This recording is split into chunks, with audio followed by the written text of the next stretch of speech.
Searching for a romantic summer getaway? Escape with Rich Girl Summer, the new Audible original from Lily Chu. The exquisitely talented Philippa Sue, returning to narrate her 5th Lily Chu title. This time, Philippa is joined by her real-life husband, Stephen Pasquale. Set in Toronto's wealthy cottage country, aka the Hamptons of Canada, Rich Girl Summer follows the story of Valerie, a down-on-her-luck event planner posing as a socialite's long-lost daughter, while piecing together the secrets surrounding a mysterious family and falling deeper and deeper in love with the impossibly hard-to-read and infuriatingly handsome family assistant, Nico. Caught between pretending to belong and unexpectedly finding where she truly fits in, Valerie learns her summer is about to get far more complicated than she ever planned. She's in over her head and head over heels. Listen to Rich Girl Summer now on Audible. Go to audible.com/richgirlsummer. Okay, the question of the day is, was the Alamo German? We're walking through the Central Plaza of Gaylord Town. You know, the town square. The town square. Of the Gaylord Resort. And one of the buildings is shaped like sort of a fiberglass 1-to-1 scale Alamo. And I know that in Texas they really want you to remember the Alamo. And I remember, I fulfilled the brief. I remember that the Alamo existed, but I don't. Who did the Alamo? Were the guys inside the Alamo good or bad? Were the people outside the Alamo trying to get the people in the Alamo to come out of the Alamo? Was the Confederacy involved? That's our big question. Yeah. So, unfortunately, there's no way to know. Yeah. So, It's really sad. History will never answer this mystery.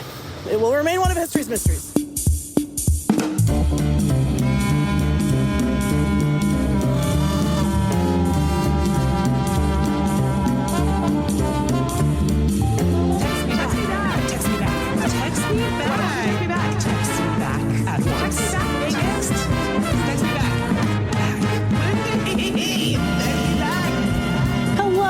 Welcome to Text Me Back. I'm Megan Hatcher-Mays. And I'm Lindy West. Welcome to our show. It's definitely me and Lindy, a real human woman. That's right, Megan, it's me, Lindy. This is what I sound like. Anyway, I just wanted to hop on and give a little introduction of what you're about to hear, since we might have some new listeners, who knows? And we didn't want to throw any new listeners into the deep end with one of our more deranged episodes. Normally, both myself, Megan, and Lindy would be doing this intro for you, and I probably fooled you with my Lindy impression. That's right, Megan, it was a killer impression of Lindy. But she's not really here. She's on an airplane. So I'm recording the intro myself. We just got back from beautiful Dallas, Texas, where we went to a podcast conference called Podcast Movement to spread the good word of Text Me Back podcast, the only podcast, and kind of like let people know that you don't need to make a podcast with a podcast company or like a media network. You can make it yourself, because the podcast networks only want to make podcasts with people who are already famous. And if you're not already famous, but you're funny and really cute, you should be able to have a podcast too. Why not? You know what I mean? So we went all the way to Texas, and you know what that means. We had to bust out the tiny influencer microphones and give you a little taste of what we got up to in Texas. So that's why the audio sounds like hot garbage. No, you know what it is? It's grass-rootsy. It's rustic audio. So we hope you enjoy. We know how much you loved it the last time we busted out the mics and Lindy experienced, I don't know, like a human rights violation on the Amtrak with their shrimp dinner that gave her food poisoning.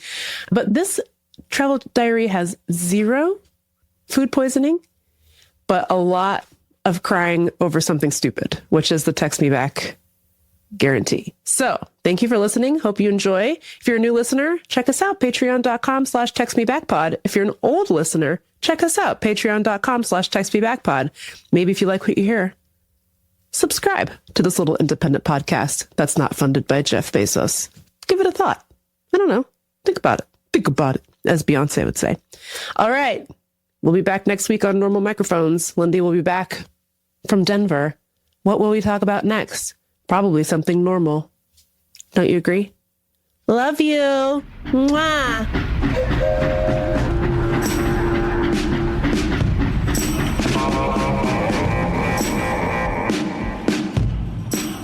Testing, testing, testing. All right. Here I am in beautiful Dulles. It's an airport. You know, people around here hate it for some reason, but I love Dulles. I'm on my way to Dallas to meet Lindy. And we're going to a podcast conference where we're going to teach other podcasters how to have a successful independent podcast. Now, is our podcast successful? You know, it depends on who you ask. It's not important. What's important is this. This podcast conference is taking place at a resort called the Gaylord Texan. The Gaylord Texan. The good thing about this resort is it's basically just a gigantic water park. So how many panels am I going to go to at this? Probably none. How many times am I going to go down the lazy river? How many times can one person go down a lazy river in a day? Because that's how many times I'm going to go down it. I'm just going to float all around the Gaylord. It feels good to be leaving DC. I don't know. It's like leaving one political nightmare for like a different kind in Texas. But I really hate it in DC right now. It's really scary. People are getting disappeared. I know it's happening everywhere. It's not just DC. But, you know, they're arming the National Guard. They're flying helicopters over my house, like my neighborhood, my house every night, like not sleeping, because they're flying a fucking helicopter over my apartment every single night. Do I feel safe? No, I don't. I know I don't need to say this to you, my beautiful listeners. But I felt fine before. Now I feel a high-grade terror all day, every day. And I think what really sent me over the edge was, I don't really know how to articulate this, but as you know, I used to have a Vespa. Mine got totaled, but my husband still has his. So I still ride his around from time to time. There's been many times that I've been mistaken for like a DoorDasher. Usually it's like some other DoorDasher being like, where's this restaurant? And I'll be like, I don't know. Because he thinks that I'm like also delivering. Anyway, but the other day I saw this video of unmarked, some, I guess, ICE agents. They were masked in an unmarked Dodge Charger. They pulled a guy off of his scooter, because all these DoorDashers all ride these little 50cc scooters, just like I do. They pulled this guy off his scooter, and they basically like threw him into the street and threw him in the back of this Dodge Charger, and I don't know what happened to him after that. I recognized the street it happened on because I had been on that street that day on my scooter, and I guess it just really sent me into a tizzy because, one, obviously this shouldn't be happening to anyone, but what's to prevent these fucking mouth-breathing fucking idiots who think that DC is some sort of criminal cesspool from thinking I'm an undocumented DoorDasher, grabbing me off my scooter and throwing me onto the ground? Basically nothing. So it really sent me into a spiral. I feel like I need to get out of here. For some reason I thought, oh, I should go to Texas. Nothing bad's happening in Texas, right? So that's where I'm going. Sorry that my travel diary is starting off on a devastating note, but I am genuinely very excited to see Lindy. We're meeting oft-discussed producer Allie in person for the very first time. So excited.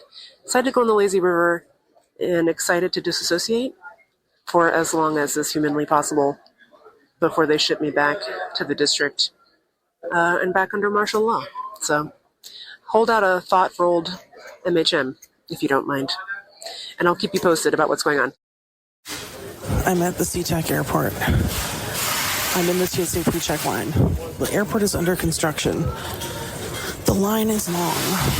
The man at the front of the line, the entrance to the line, said that checkpoints 1 and 3 are moving faster. I said, I'm not falling for that. I'm staying right here, baby.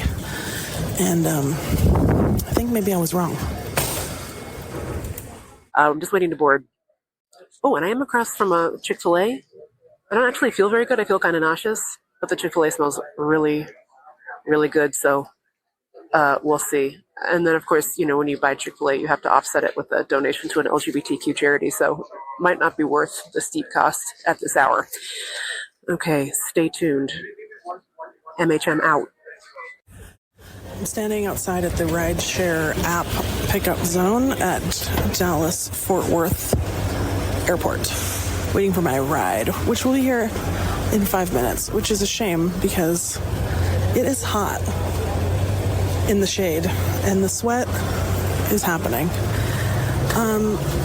Someone dropped their raccoon tail keychain thing, and I don't know what those signify, but I feel like it might be some sort of important identity signifier or like a spiritual weapon or a subculture accoutrement.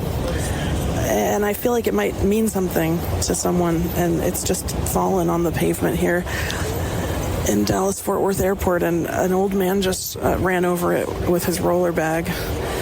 Maybe it just signifies that you love raccoons, which, same. Anyway, if you left that here, if you're missing one, it's at Ride App Zone 45. What do those mean? People clip them to their bags, they put them on their pocket. Is it just they put them out the back of their pants so it looks like they have a tail? Is it just for fashion? For fun? Is it for being furry in your street clothes? But you still want people to know? Like, truly no judgment. I'm genuinely just curious. What does the clip-on raccoon tail mean, signify, in this world? It's like 30 bucks. Oh boy, I'm hot. Hope you enjoyed this. Lindy out. I have arrived at my hotel. I'm in such a foul mood, despite the fact that I've arrived at this hotel that is covered in water slides, ass deep in water slides, and yet the act of flying is such a nightmare. I hate it so much. It's like it's an attack on my civil liberties. It's an attack on my humanity.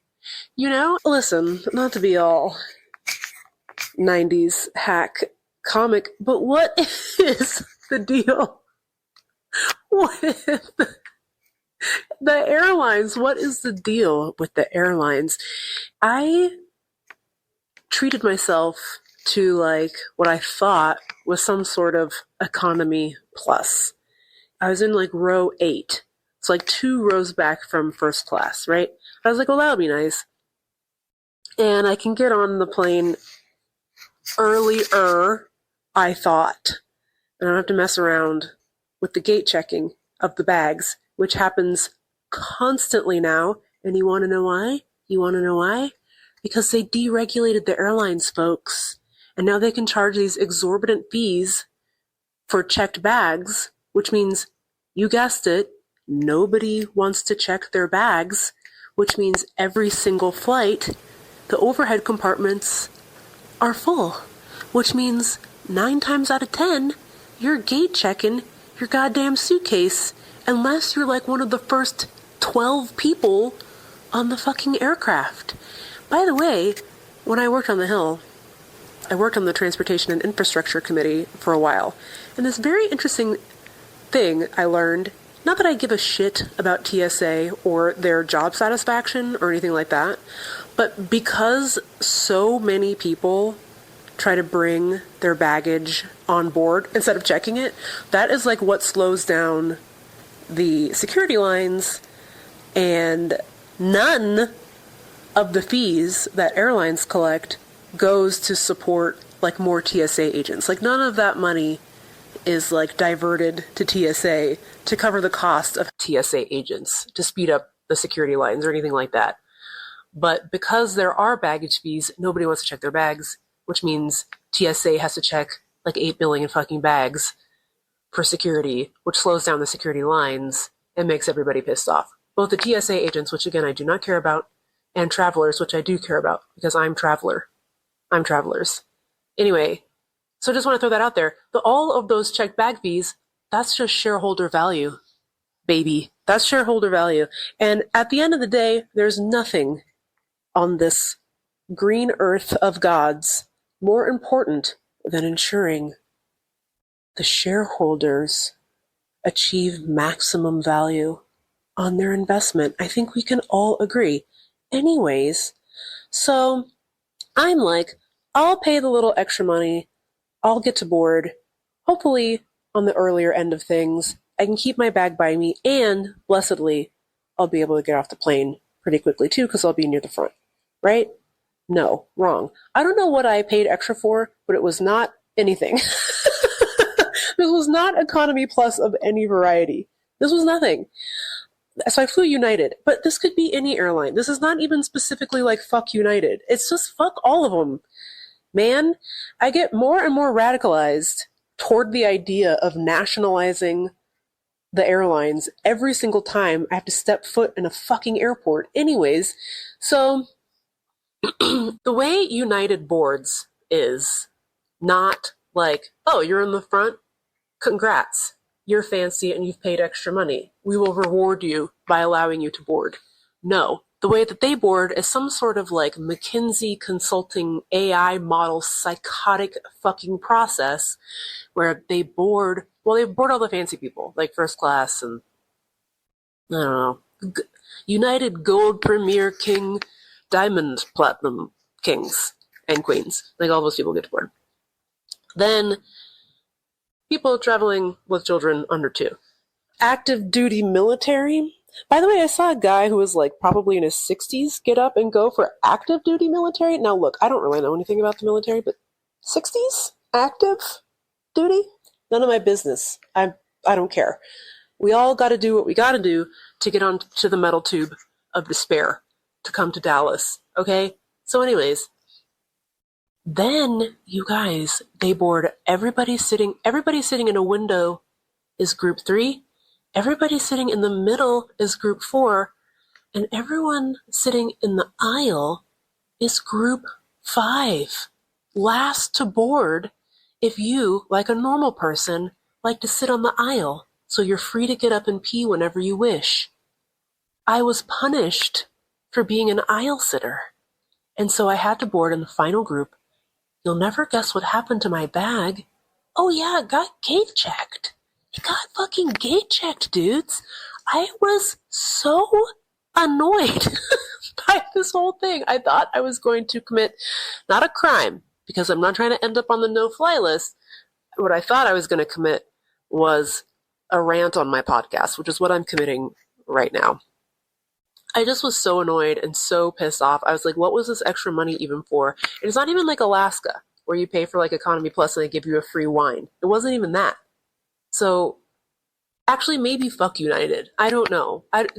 Write in and let me know what airline you fly, and if every waking second you're on the airplane, you feel more and more oppressed by capitalism as a result of your decision to fly it. I'd love to know. Anyways, so they took my bag, and then to add insult to injury, I also have to make an admission. You know, I try. I do my best to be as pleasant as possible to our nation's service workers. And I strongly believe that flight attendants are God's strongest warriors because they have to deal with a lot of shit and they have to deal with it in the sky. So I go up there and they're like, we have to check your bag. I say, okay. I guess they thought I was mad or something because the lady was like, ma'am, we have to check your bag.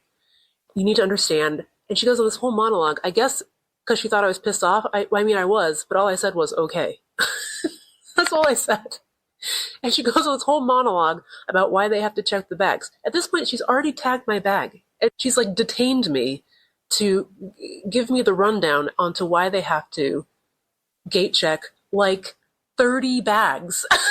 There were like 30 people that still had to get on the plane. And she's like, it's just that the plane is really small. So I just have to admit to some bad behavior. I interrupted her and I said, I don't really care. And she goes, okay. And I said, okay. And then she let me go. I feel bad about it. It's not her fault that the CEO is a turd and that the shareholders are demons. That's not her fault. But I really don't need the Wikipedia page entitled, Why We Have to Check Your Bag. I don't care. Just let me go. The sooner I get on that plane, the sooner we can get the fuck out of here. You know what I'm saying? Anyway, then to add to insult to injury, they send me a text that's like, thanks for checking your bag with United. I was like, you're not fucking welcome. Don't talk to me again. But anyways, so now I'm in my room. Lindy, as far as I know, is still exiting Dallas-Fort Worth Airport.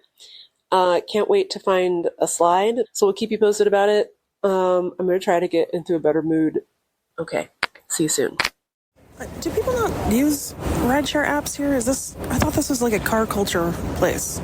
It's now eaten my extra money that I paid to be picked up sooner for priority pickup. It's handed me off to Manuel, who is 9 minutes away. I paid an extra $4 to be picked up in 5 minutes instead of the standard that was going to come in 8 minutes, and now it's 9 minutes. And God knows where Manuel is coming from. I thought this was a car place. How come I'm the only person standing at this rideshare? Is there like a secret Texas rideshare that I don't know about? What's happening? It's so hot. I look insane. I wish you could see it. I wish you could see it. I wish you could see the bangs in this humidity. Just me and my friend, the raccoon tail. Should I move the raccoon tail into the shade? He's in the blazing sun. I feel bad. I have now imbued the raccoon tail with life, personality, feelings, and hot flashes. Our hotel is like 10 minutes from the airport. But for some reason, the Uber ride is $35, which makes me feel like, is this not a service offered here? Could someone explain it to me? Why do you have a whole section for it at the airport if there aren't any cars? I would be happy to take a regular taxi if someone, but is there a sign for that? There's no sign.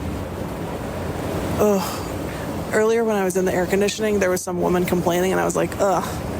Hate those like complaining women who are always complaining, walking around complaining. Then I came outside in this heat, instantly a complaining woman, instantly transformed.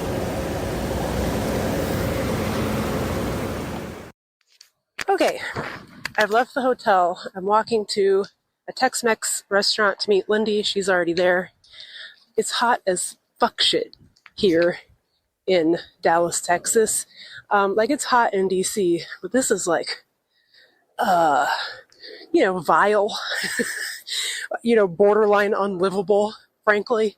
It's disgusting. I'm looking forward to having a lot of food at this restaurant. Probably going to get a margarita at this restaurant. But right now, it's like, I've never seen a pig so large, sweat-wise, as myself on this 0.3 mile walk to the Tex-Mex restaurant. By the time I get there, I'm going to be fucking drenched.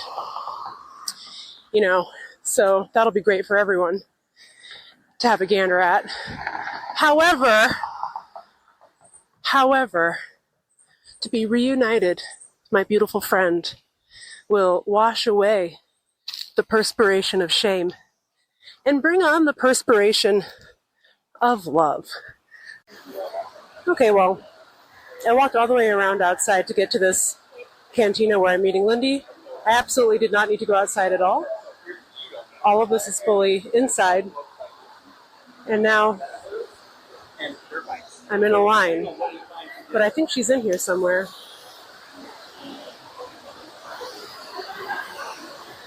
So I'm just going to walk around. I don't acknowledge the law of the Gaylord Texan. I spotted her. I found her. I'm walking towards Lindy. It's sort of like a fake outside, as Lindy called it. It's weirdly hot for inside, but that's okay. That's just two big women doing their best. Okay, diva down. I guess my tiny podcast mic has water in it or something, and so now it's not working. But here we are at Riverwalk Cantina inside the beautiful Gaylord Texan Hotel. Lindy and I are catching up on the verge of tears due to politics.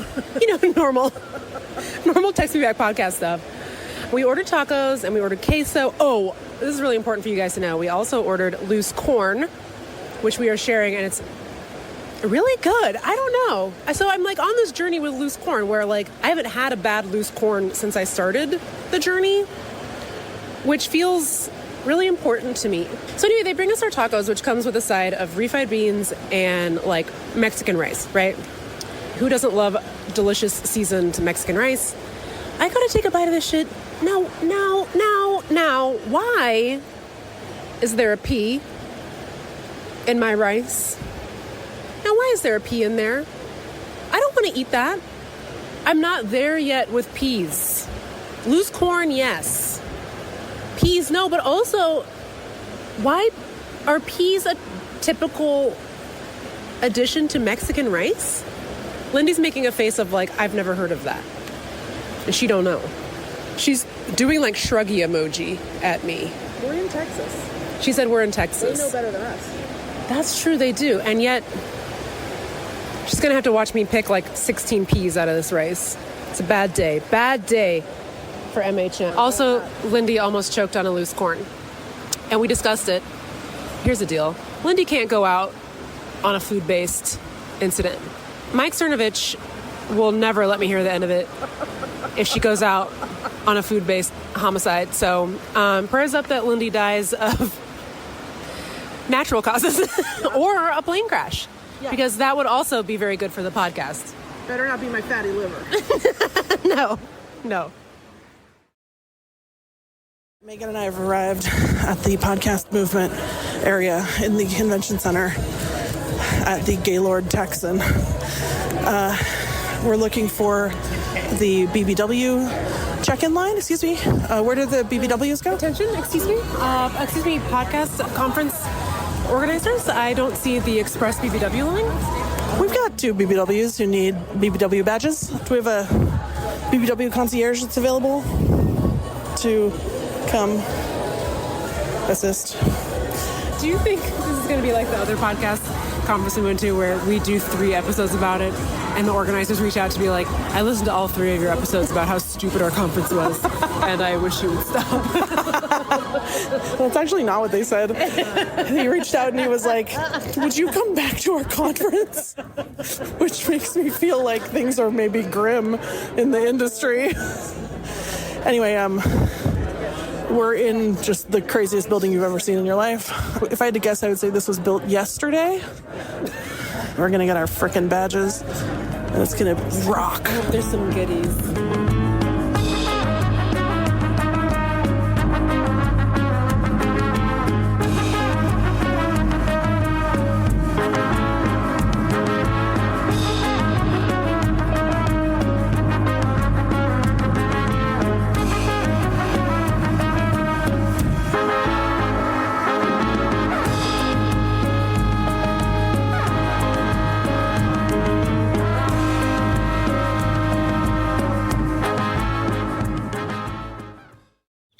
I've got 20 minutes till Run Club meets, and it's time for a quick pre-workout snack. Go-Go Squeeze Active Fruit Blend to the rescue. Made with select B vitamins to help release energy, it's an easy, squeezable pouch made to move with me. The taste? So good. And made with real fruit. Even better. Whether I'm hitting the trail or meeting my friends on the court, this is my go-to on-the-go snack. Quick, easy, ready when I am. When it's go time, I go with Go-Go Squeeze Active. Snag yours on your next door run. Search for Go-Go Squeeze on Amazon. Well, listeners,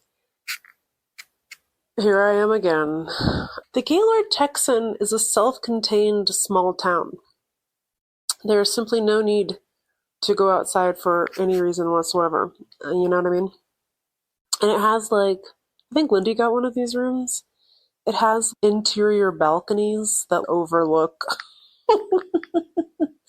the small town that is the Gaylord Texan resort. My room has a view of a bright white moonscape of the roof. It's just the roof of the hotel. It's a blinding white, and that is my view. Anyway, I just wanted to check in with some what I would characterize as literally devastating news.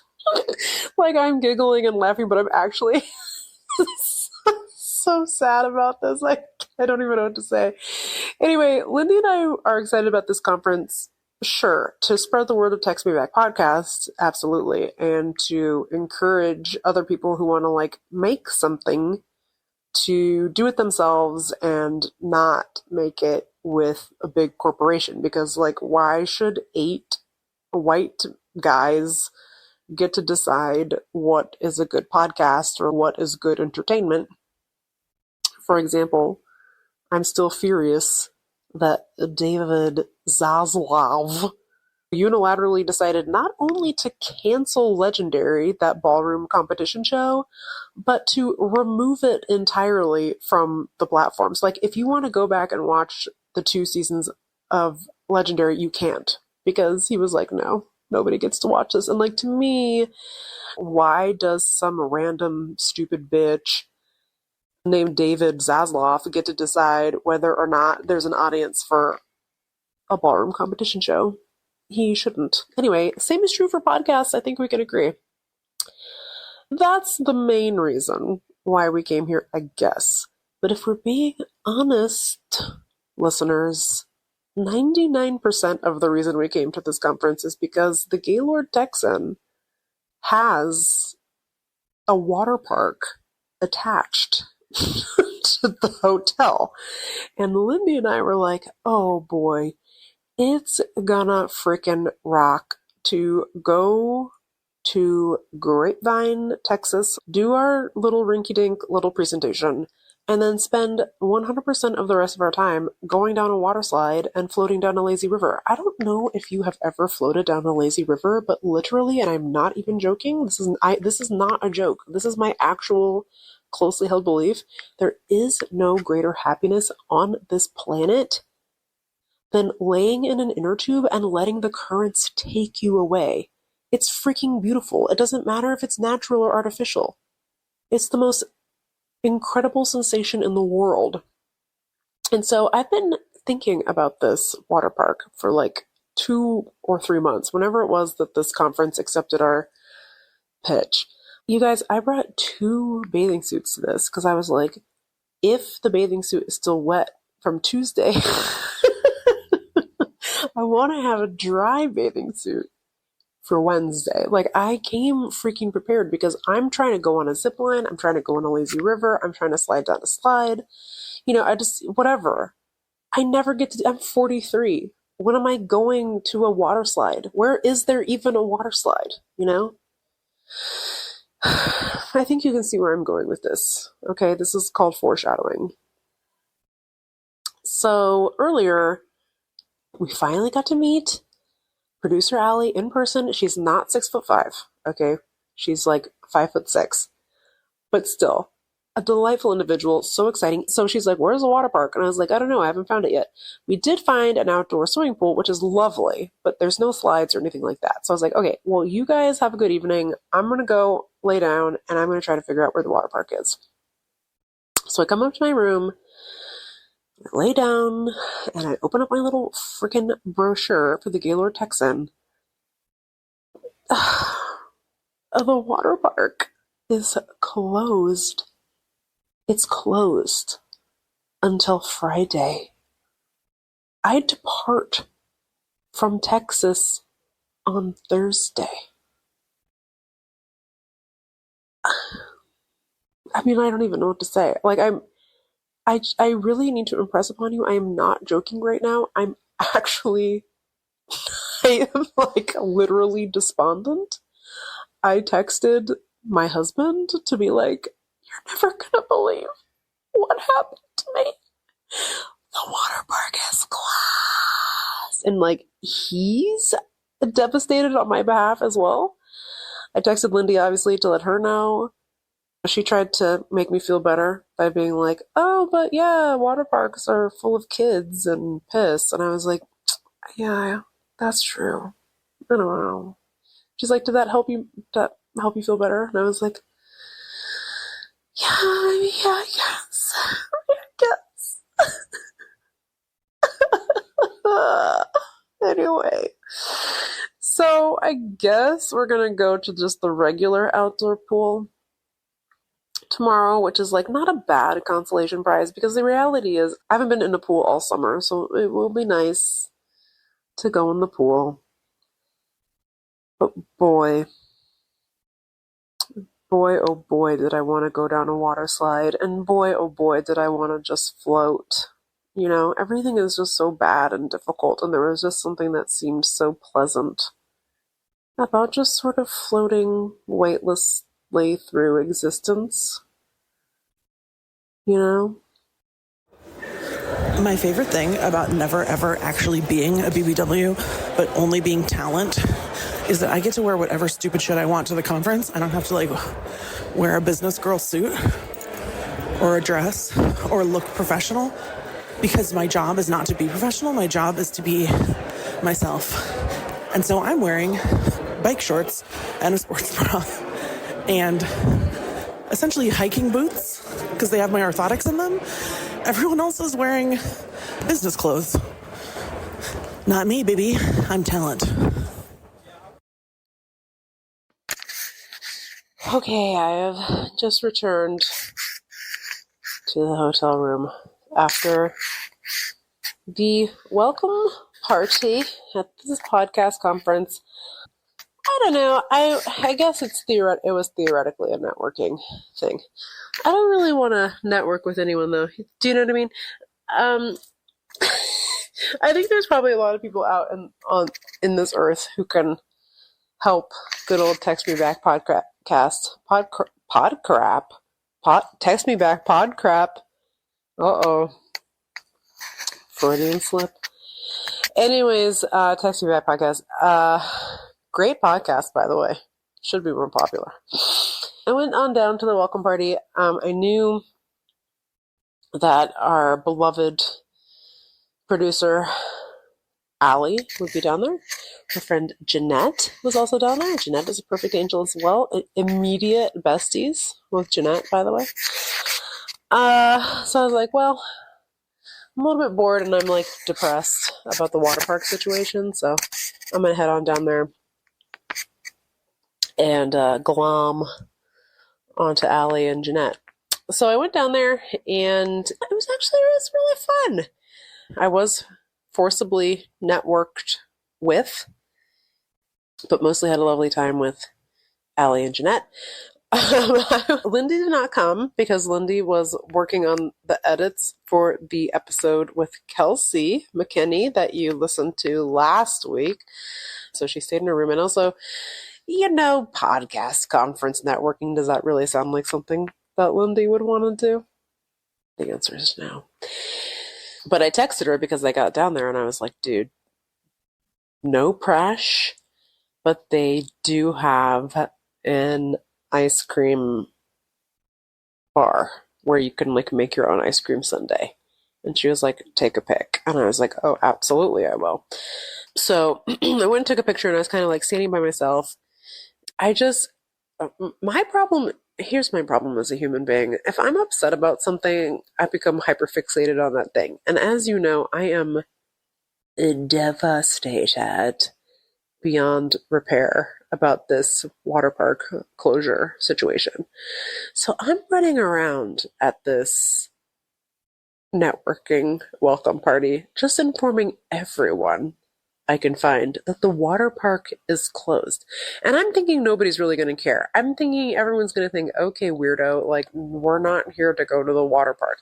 In fact, the opposite, listener, dude, Everyone I talked to at this party was despondent when they discovered that the water park was closed. Because you know how they found out the water park was closed?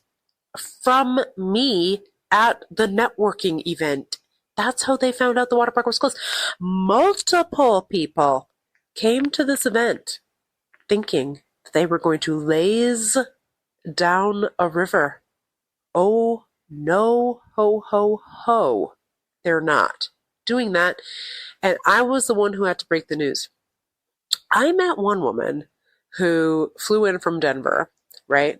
And she's like, yeah, my mom lives in Oklahoma. So I was like, Mom, you should drive down from Oklahoma and meet up with me at the Gaylord. And if you need something to do, you can just go to the water park. And I was like, well, have you heard the news? The freaking water park is closed, Brody. And she was like, are you joking me? And I said, why would I joke about a water park being closed when literally the only reason I came to this event is because I thought there was a zip line involved. She was devastated. Her mom drove from Oklahoma to Grapevine, Texas to go to this water park. It is not even open, dog. And she's like, I don't know what I'm going to tell her. I have to go back to my room and tell my mother that the water park is closed. I don't know how I'm going to break the news. And I was like, I don't envy you, Holmes. I really don't. I really don't. Anyways, I think I radicalized like 20 people at this networking event. I suspect that we could get a little organizing effort going here. I think we might be able to lobby the front desk. Give us the lazy river. 1 hour on Wednesday. How much could that possibly cost to open up the water park for an hour? Okay, on Wednesday, let like 40 depressed adults with podcasts laze down it. What does that cost? $500? I'll pay you $500 right now. That's nothing to me. I mean, it's obviously something to me. Anyways, I think there's going to be a mutiny. I think there's going to be a podcaster mutiny. By the way, also happening at this hotel is a RV convention. Okay. So I feel like if we join forces with the RV people, there's a very good chance we could get this water park open, by Wednesday. Oh, who closes a water park in the middle of an RV/podcast convention? What's wrong with you? What I've discovered is that the only reason anyone came to this podcast convention is because they thought there was a goddamn water slide. Okay, so Gaylord Texan Resort, if you're listening, bro, this is messy. Who closes a water park before fucking Labor Day, man? This is not what Nicola and Bart fought for, okay? This is not what the labor movement was about. Man, it was about water parks. It was about water parks and making sure that they're open when you come to a podcast conference. That's why people fought and died for the 40-hour work week, no? That's why Joan Baez wrote that song? Did Joan Baez write that song about Sacco and Vanzetti? I don't know. I know she sang it. I don't know if she wrote it. Anyways, here's the situation. We're so close. We just have to get the nation's podcasters and their producers and their data companies to focus up, petition the government. And by government, I do mean the general manager of the Gaylord Texan. Okay. I might start driving phone calls to the relevant congressional offices. Okay. John Cornyn, Ted Cruz, if you're listening, you fucking toads, better open up that goddamn water park, brodies.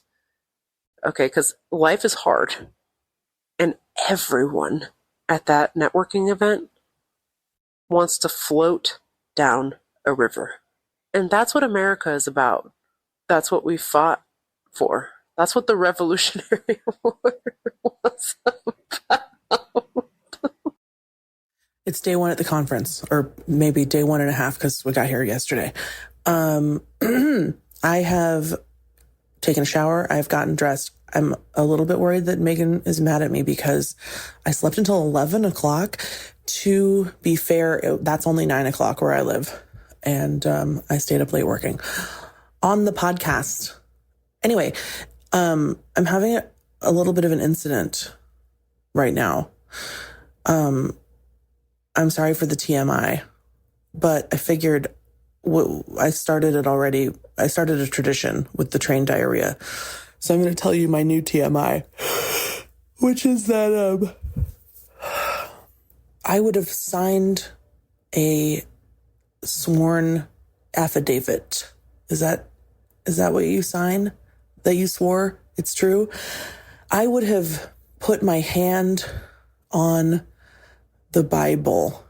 I would have put my hand on a copy of Terry Pratchett's complete works and sworn that I put in a new tampon last night before bed. I would have sworn upon my father's grave. And then this morning, tampon question mark?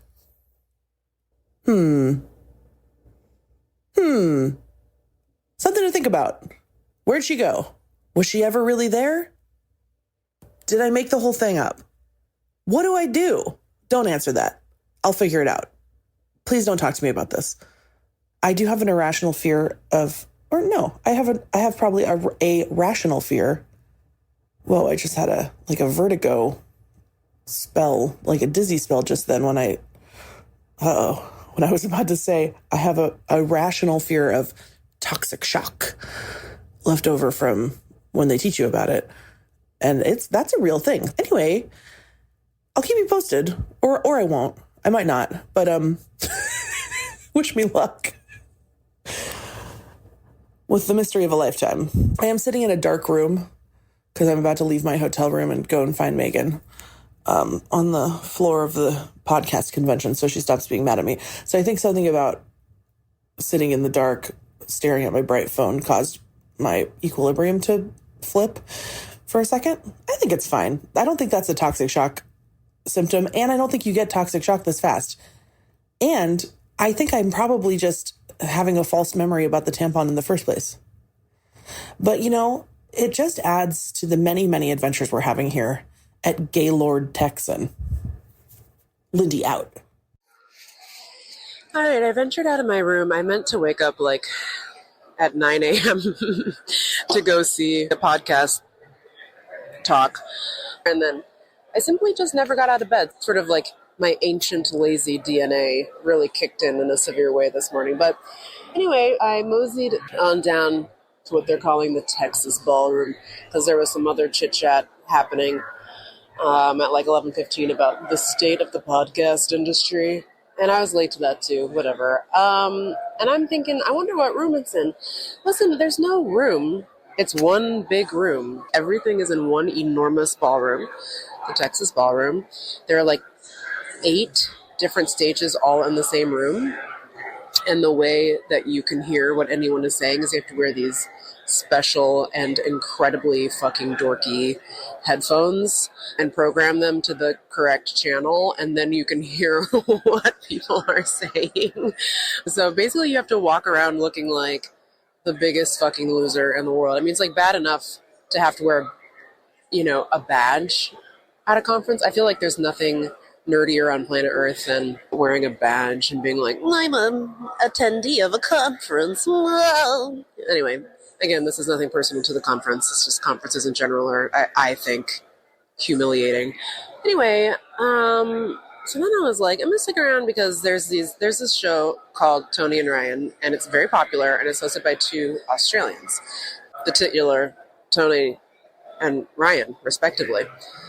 Anyway, so I don't know, is there drama? Because only Ryan is here. Where's Tony? Did she miss her flight? Was there, like, issues at customs? Did she try to sneak in Australian fruit into the Americas? I didn't hear the beginning of the talk, so they probably addressed it and I missed it. But I think we should speculate wildly on what's going on here. Do you guys think I should tell Megan about my tampon problem? I think she wouldn't like it. I think she wouldn't like to hear about it. Hey, here's a complaint I have. Hotel vending machines. When they have a vending machine on the floor of your hotel, like on your actual floor, it's always only drinks. You think that's the vending machine I want? I want the frickin' snack vending machine. Also, why do I have to choose? Can we put both in the same one? You think I don't want my snacks refrigerated? Oh my God. Of course I want some refrigerated snacks. I wish you guys could see this place. It's so insane. It's the most insane dystopian place. It's like a zoo without the animals. Like, we are the animals. Like, everything is like a fake rock sort of... First of all, the building that I'm staying in is made to look like the fake Alamo. I live inside a fake Alamo in the middle of a human zoo that's also like Disneyland. Like, it has a whole fake town with like shopping and like 100 restaurants, but it's all Texas themed. Anyway, but please, can we please get snack vending machines on the floor of the hotel where the rooms are next to the ice machine? I'm so fucking sick of seeing a sign that says ice and vending. I get all excited that I'm going to be able to get some Little Debbie's Nutty Bars, and then it's just a fucking Pepsi machine. Jesus fucking Christ. Do better. Now I'm in a corner. I'm so annoyed. Oh, yeah. By the way, I was like listening to the keynote talk about the state of the podcast industry. And the guy was like, oh, here comes Lindy. The fucking guy was like, oh, well, next year we're moving the Podcast Movement Festival, a conference, whatever the hell, to New York City, baby. And then he made some joke about how they're going to turn the Hudson River into the largest lazy river in the world. And I was like, don't fucking joke about the lazy river. It's not fucking funny. The water park is closed, dude. Don't joke about that stuff. Anyway, Lindy's here now. And we're gonna, I don't know what we're gonna do. I'm such a bad mood about the water park still. How are you feeling? I'm feeling great. Are you? Yeah. Okay, that makes me feel better. I'm feeling great. I just want to hang out with my friend Megs. And I think that we should, to cleanse ourselves of water park hate, we should go in the pool. We did locate the outdoor pool. It's perfectly lovely. Is there a slide? No, bitch. There's not. That's okay. This conference does have free chips. I had some free potato chips. Ooh. And we use this platform called Riverside to record our show. And every time you log on to Riverside, this very jovial looking man pops up on your screen. He looks so happy. And so I really never considered the possibility that he was a real human man. I walked into this room and there he was, there in the flesh, the Riverside guy. And I was like, oh my God, it was like seeing a celebrity. I was like, oh my God, Riverside guy. So it was really exciting. He pops up and he says things like, did you know you could generate your own captions automatically? Yeah. Like, he gives you tips. Yeah, he's a tips man. And he's maybe the CEO of Riverside for all I know. I don't know what he does. But also, I'm just going to go ahead and burn a bridge. Not that Riverside was ever going to, like, collab with Text Me Back podcast. But Riverside, there's truly nothing Riverside wants more than for you to use their AI tools. Oh, and sometimes they'll do AI generated. I should go back and try to find some of the worst. But they do these AI generated photos that you can use as like the thumbnails for your YouTube video. Not a one time have they selected a flattering photo of either of us. One time they turned us both into babies and they were like, use this pic of you guys as artificially intelligent babies on your YouTube channel. And I was like, now what is this? That the best thing that they do is by best I mean most grim, but you can use their AI tool to generate, write your show notes for you, which by the way, Lindy and I do not write, but Angel producer Allie writes, and that's why they're good, because a human being wrote them and she's funny. By contrast, Riverside's AI show notes are literally, it's Lindy and Meagan discuss the ups and downs of life while also wondering how Barry's eye is doing. And then the recommended title of the show is Barry's Health Journey. Now, why would it be Barry's Health Journey? We talk about his eyeball for 5 minutes out of the show, and they're like, yes, let's pull this out. Let's make sure Barry's health journey is top of listeners' minds. Anyways, okay, let's go see. Maybe we can find some free candy at some of the booths. I think that'll be good. Okay. Okay, the question of the day is, was the Alamo German? We're walking through the Central Plaza of Gaylord Town. Yeah, the town square. The town square. Of the Gaylord Resort. And one of the buildings is shaped like sort of a fiberglass 1-to-1 scale Alamo. And I know that in Texas they really want you to remember the Alamo.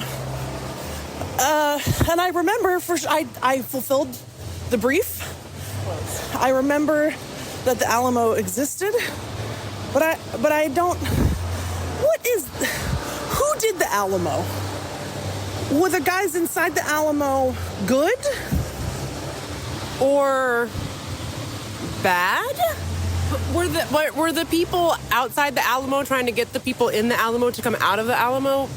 Was the Confederacy involved?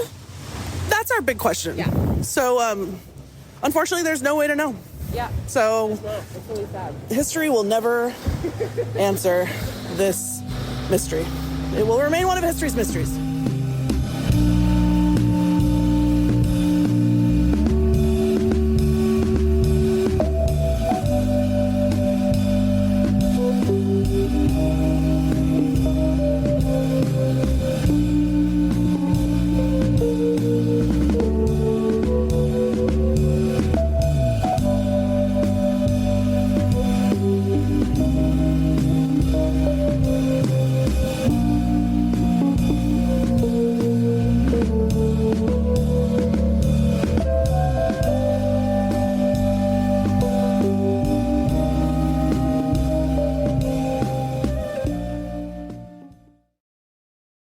Well, Megan, I have to tell you something that's happening that I debated telling you. Is it gross? Maybe? Megan asked, is it gross? I don't know. It's hard to say. Last night, before bed, I swear to God, Megan, I would have sworn on a Bible. I would have sworn on the podcast itself. On the life of my child, Text Me Back podcast. That last night before I went to bed, I inserted a new tampon. Oh no. This morning, she's nowhere to be found. This has never happened to me before in 43 years. What's your take? You think it might be in there still? It's either in there still and it's hiding, or I never did it and I just thought that I did. And there's no evidence to suggest disaster. Having not put one in. There was no disaster. I think you just didn't put it in. I think I just didn't put it in. Okay, thanks. I'm glad we figured this out. I told the Text Me Back lights I wasn't going to tell you about it. Yeah. It's nasty, so. See, I told you she wouldn't like it. I know we're not supposed to stigmatize. Or here's the thought, why don't we stigmatize more stuff? Like, how about everything that happens should be stigmatized because it's all weird and gross? Here's what I think. Everything should be stigmatized. That's true freedom. Because then if everything's stigmatized, nothing's stigmatized. But then we have to start again. But I wanted to say, I do think that there isn't enough recognition in society that periods are wrong. Yeah. That they're disgusting. They're shameful even. They're not right. Yeah. And we shouldn't have to have them. And what I'm saying is that those of us who have periods deserve more sympathy, care, and special privileges and benefits. And compensation. Exactly. Yeah. So get on it, people. On this floor to test the smoke detector. Please be prepared to allow a fire inspector to access each individual guest room on this floor to test the smoke detector. Thank you.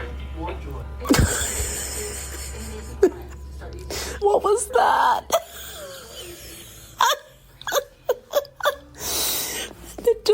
the intercom just started speaking to me to tell me that they're going to start testing the fucking fire alarm just on my floor, apparently. Or I don't know. Maybe it's on more than one floor. And that I have to let the fire inspector into my room to test the smoke alarm. Why? If you're going to do that, open the fucking water park. I am walking now through the stunning Gaylord Texan over to Lindy's room. We had a nice day. We went to a couple of different panels and we chatted a little bit about our just insanely successful podcast. And then we went to the pool. Lindy and I did, just as like a little consolation prize. Anyway, we met a really nice British man in the pool. His name was Harry, and he's from a place called Basildon in England. And I was like, of course England has some fucking town named Basildon. It's Basel all the way down over there, you know what I mean? Anyway, it was very nice. He was talking a little bit about how he was nervous about coming to the United States. And I was like, yeah, dude, I'm nervous about coming to the United States. And I live here, so, Anyways, nice. I bought him a pina colada and then told him to please tell all of England that America's very nice. And most of us hate Donald Trump. I don't know if he's going to do it. It's not like he's like the BBC or something, so I don't know why I said that. Anyway, walking over to Lindy's because we're going to go to a party, a podcast party at some sort of pickleball establishment. Obviously, I will not be playing pickleball, but I will be drinking a beverage, so I'm looking forward to that. However, this did mean I needed to rally and put my makeup back on, which I had removed for the pool, and then, of course, immediately passed out in my bed. But I'm awake. I'm ready to network with my fellow podcasting professionals, and I'm looking forward to it. See you then. Huge news. I found the tampon. I was right. I'm not crazy. I was right. I found the tampon. Whew. All right. It was where I thought it was. I found the string. I located the string. I gave the string a few hours to come out of hiding, and lo and behold, it did. And then I found the string, and now I don't have toxic shock. Thank you. Okay, here we are. We're on the shuttle bus to the Chicken Pickle Party, which is some sort of chicken restaurant that has an internal pickleball arena. We're on a bus full of podcasters. If this bus crashes, say goodbye. The bottom 500 podcast. We've signed the pickleball waiver, which says that we release Chicken Pickle from all responsibility if we die in a pickleball accident. It says, I agree to this. I have read this waiver and I agree to be bound by its terms. And you know what? I signed it, but you know what else? I didn't read it. I agreed to be bound by its terms, sight unseen. Who knows what these degenerates are going to make us do the second we step foot in Chicken Pickle. I want you to know that we're sitting right now, Megan and I are in the very back of a luxury coach, full-size bus, packed with podcasting professionals.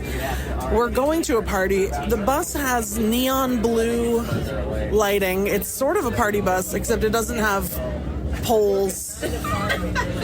It's 8:40 p.m. Not 10 minutes ago, we were both lying down on hotel beds watching Forensic Files, and now I've put on lipstick, I've put on mascara.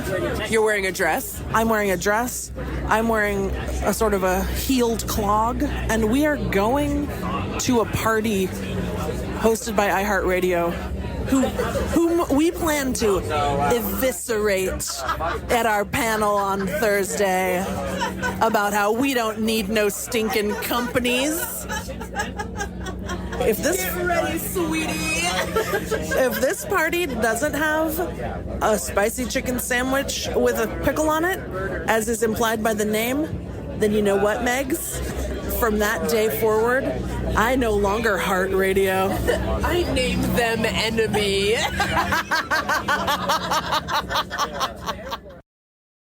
said, don't challenge me to a pickleball competition. I was like, do you know me at all? No danger of that. Dave, you want to move so that we're being hit by the mister? Okay. Okay, great.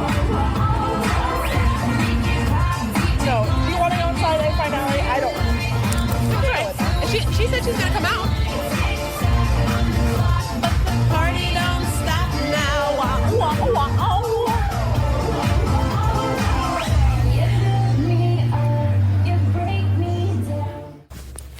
I'm back in bed. It's been a wonderful 24 hours here at the stunning Gaylord Texan resort. So yesterday, Lindy and I went to the just a regular outdoor pool that they have here. It was nice. It had like a little water feature, and they had a bar nearby, so I, of course, got a pina colada. It was lovely. And we met a new friend. His name is Harry, and he's British. I think I did record something about this yesterday. Anyway, I just want to say one thing about Harry, which was that I felt very cared for in this moment by my new friend Harry and my old friend Lindy. I went to the bar to get us drinks. I bought Harry a drink. It was a cocktail of diplomacy. And I came back to the pool, and Lindy's like, Meagan, Harry says he went to the water park and it sucked. And I was like, really? And he was like, yeah, it really sucked. Then he went on to explain it, and when he explained how much it sucked, it sounded like it rocked, actually. Where he kind of was like, yeah, it really sucked. It was like, they had like a zip line and a water slide and the lazy river, which was cool. Actually, the lazy river was really cool. And I was like, Harry, it sounds amazing. And then he was like, yeah, I guess it was kind of cool. I mean, but there's like a lot of kids. I was like, there's a lot of kids in this pool and there's no slide. Anyway, but what I will say is this, I felt very cared for and very loved that my two best friends, Lindy and Harry from England, went out of their way to try to make me feel better about the fact that the water park was closed. So I thank them for that. Then last night we went to a pickleball restaurant called Chicken and Pickle. And here, I just want to say a couple things about this. I don't know what the plan was, by the way, where like we were all just going to play pickleball, like all the podcasters were going to get together and play pickleball in 100-degree Texas summer heat. Some people did, and some people brought like legit like pickleball outfits. Like a woman was wearing a tennis dress, and I was like, oh wow, she like really packed to like play pickleball at this party. This restaurant though had incredible chicken tenders, breaded perfectly, like a thin crust, not too greasy. The chicken was really juicy on the inside. It was so good. And then we just sat around with our friends. I did get drenched in my own sweat, but there's really nothing that can be done about it. You know, it just is what it is. So we came back to the hotel. I passed out immediately. This morning, we headed on down to Trusty Dusty Riverwalk Cantina. That was the only place that had breakfast that was open. And I was like, oh, they have chilaquiles. That looks really good. I got my chilaquiles. And there was no meat in it at all. And I guess that maybe I just assumed there was chicken in it, because isn't it always like chicken chilaquiles? I feel like we were always saying this. When we talk about chilaquiles, what do we talk about when we talk about chilaquiles? Are we not talking about chicken being in there? Because I thought for sure that's what we were talking about. Anyways, there was no meat in there. I take a bite of these bad boys, and the spice level was all the way to the moon's butt and back. Dude, it was so spicy. And with that said, I am a huge spice baby. I'm a baby spice, if you will. I really don't care for spicy food because I find it incredibly unpleasant. Incredibly unpleasant mouth feel. I really don't like it. Although I have been building up my spice tolerance over my adult life because I'm a recovering picky food eater. So I thought at first maybe I was just being a baby because, like, why would a hotel that primarily caters to, like, white Texans sell something spicy? Maybe I'm racially profiling white people. Maybe I'm stereotyping white people, but isn't the common stereotype about white people that they don't like spicy food? It's certainly the whitest thing about me, I think. And it was so hot. Like I couldn't finish. I had like 3 bites of it and I couldn't finish because it was inedibly spicy. believe it or not, I think Lindy has a higher spice tolerance than I do. And she's like, well, let me try a bite of it. And it blasted her ass to the moon as well. We were both suffering. So I was like, okay, well, at least it's not just me. Like, they put, what is in this? Sorry, I'm cracking myself up because I sound so stupid. I sound like a sentient Google review. I'm like, why would the hotel sell something so spicy? Anyway, but why would they, though? At the very least, why you not put on the menu that it's the spiciest shit you'll ever eat in your life? Maybe they did, and I just didn't notice. I don't know. Now I feel like I have to go look up the menu online to see how wrong I was. Anyway, no offense, but if you're at the Gaylord Texan and they offer you breakfast chilaquiles and you're a huge baby who can like barely handle a singular jalapeno, do not get the chilaquiles, Brodies. Don't do that. Okay, so we're sitting here in the hotel room at the Gaylord.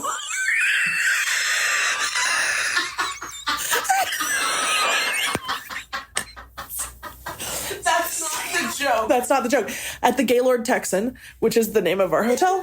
And by the way, have you already made a recording about how we came here for the water park and it's closed? Oh, have I made a recording about how the water park is closed? I wonder if I've made a recording about how the goddamn water park is closed. So since the water park is closed, we've just been sitting in the hotel room watching forensic files that we've already seen.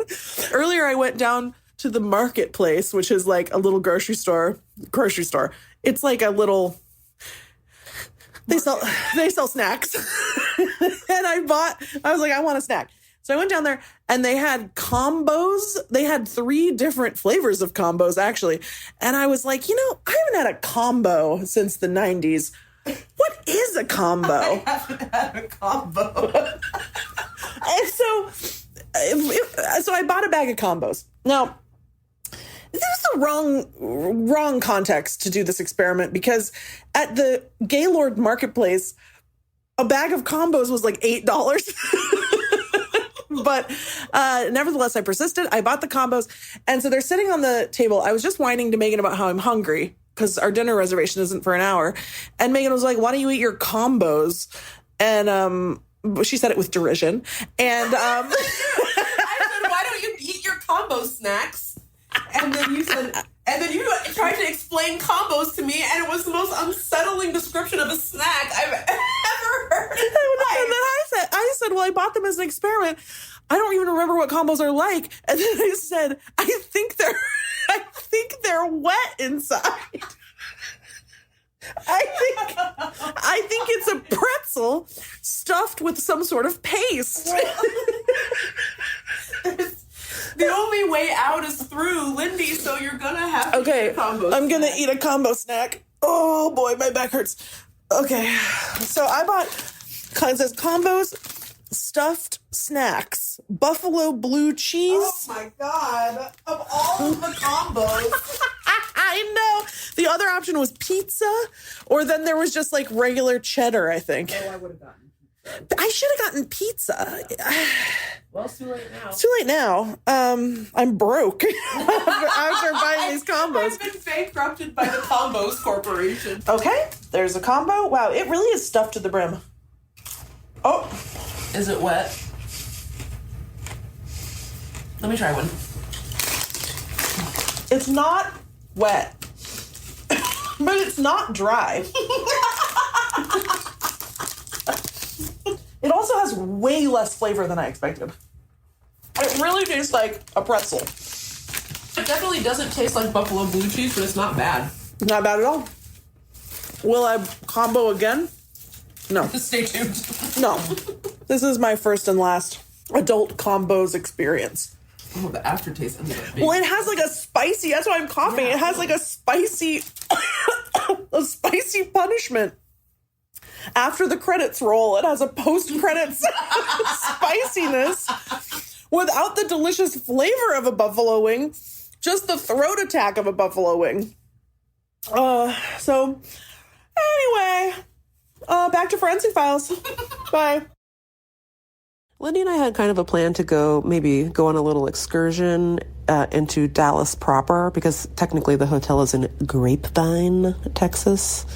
she is potentially interested in buying some cowboy boots, but we looked at a pair of cowboy boots that are for sale in the gift shop at the hotel, and the cowboy boots kind of seem like a foot prison and potentially a calf prison as well, and they take forever to break in, so we were like, oh, I don't know, maybe not. So we'll see. We're having a little lie down, and then we'll see what happens. And then, of course, we are going to give our presentation. I believe it's going to change the entire industry of podcasting. And yeah, they're going to shut down all the podcasting companies, and then they're only going to make best friend podcasts for the rest of time. All right, over and out.